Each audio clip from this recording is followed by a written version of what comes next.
Sorry sorry guys, এতদিন video দিতে পারিনি তার জন্য অনেক সরি। হ্যালো গাইস, আমি অর্পিতা চলে এলাম তোমাদের সামনে আরো একটি মিনি ব্লগ নিয়ে। কেমন আছো সবাই? আশা করি সবাই খুব ভালো আছো, আমিও খুব ভালো আছি। আজকের অনেকদিন পর খুব মিষ্টি একটা রোদ ওঠে, এই ওয়েদারে ফোন দেখতে দেখতে নিজের প্রিয় মুড়ি মাখা খেয়ে নিলাম, দিয়ে এখানে হাঁস মুরগিকেও খাবারটা দিয়ে দিলাম, নিজে খেলাম, ওদেরও তো খাবার দিতে হবে। চলো এবার রান্নার দিকে যাওয়া যায়। এখানে আমি বাসি হাঁড়ি ধুয়ে নিলাম। এতদিন যেহেতু চাষবাসের কাজ চলছিল তাই কোনো রকম কোনো ভিডিও দিতে পারিনি তোমাদেরকে, আর চ্যানেলের রিচটা অনেকটাই ডাউন হয়ে গেছে, তাই ভিডিও করতেও ভালো লাগে না। আমাদের কাছে একটাই রিকোয়েস্ট, আমাকে আবার আগের মতনই সাপোর্ট করো তোমরা। তোমাদের সঙ্গে কথা বলতে বলতে এখানে মশলা বাটা কমপ্লিট করে নিয়েছি, তারপরে এখানে আমি ডালটা চাপিয়ে দিয়েছি। চলো তোমাদের রান্না করতে করতেই বলছি আমাদের বাড়িতে সেই কি কি রান্না হচ্ছে। এখানে দেখো আমার ডাল কমপ্লিট। এখানে না আমি ডালে পেঁয়াজ দিতেই ভুলে গেছিলাম। ডাল হয়ে যেতে এখানে আমি মাছ ভেজে মাছের ঝোলটাও তুলে দিই।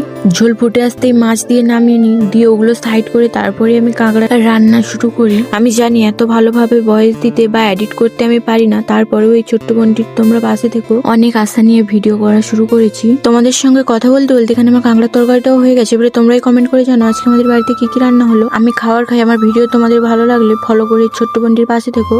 সরি সরি গাইস, এতদিন ভিডিও দিতে পারিনি তার জন্য অনেক সরি। হ্যালো গাইস, আমি অর্পিতা চলে এলাম তোমাদের সামনে আরো একটি মিনি ব্লগ নিয়ে। কেমন আছো সবাই? আশা করি সবাই খুব ভালো আছো, আমিও খুব ভালো আছি। আজকের অনেকদিন পর খুব মিষ্টি একটা রোদ ওঠে, এই ওয়েদারে ফোন দেখতে দেখতে নিজের প্রিয় মুড়ি মাখা খেয়ে নিলাম, দিয়ে এখানে হাঁস মুরগিকেও খাবারটা দিয়ে দিলাম, নিজে খেলাম, ওদেরও তো খাবার দিতে হবে। চলো এবার রান্নার দিকে যাওয়া যায়। এখানে আমি বাসি হাঁড়ি ধুয়ে নিলাম। এতদিন যেহেতু চাষবাসের কাজ চলছিল তাই কোনো রকম কোনো ভিডিও দিতে পারিনি তোমাদেরকে, আর চ্যানেলের রিচটা অনেকটাই ডাউন হয়ে গেছে, তাই ভিডিও করতেও ভালো লাগে না। আমাদের কাছে একটাই রিকোয়েস্ট, আমাকে আবার আগের মতনই সাপোর্ট করো তোমরা। তোমাদের সঙ্গে কথা বলতে বলতে এখানে মশলা বাটা কমপ্লিট করে নিয়েছি, তারপরে এখানে আমি ডালটা চাপিয়ে দিয়েছি। চলো তোমাদের রান্না করতে করতেই বলছি আমাদের বাড়িতে সেই কি কি রান্না হচ্ছে। এখানে দেখো আমার ডাল কমপ্লিট। এখানে না আমি ডালে পেঁয়াজ দিতেই ভুলে গেছিলাম। ডাল হয়ে যেতে এখানে আমি মাছ ভেজে মাছের ঝোলটাও তুলে দিই।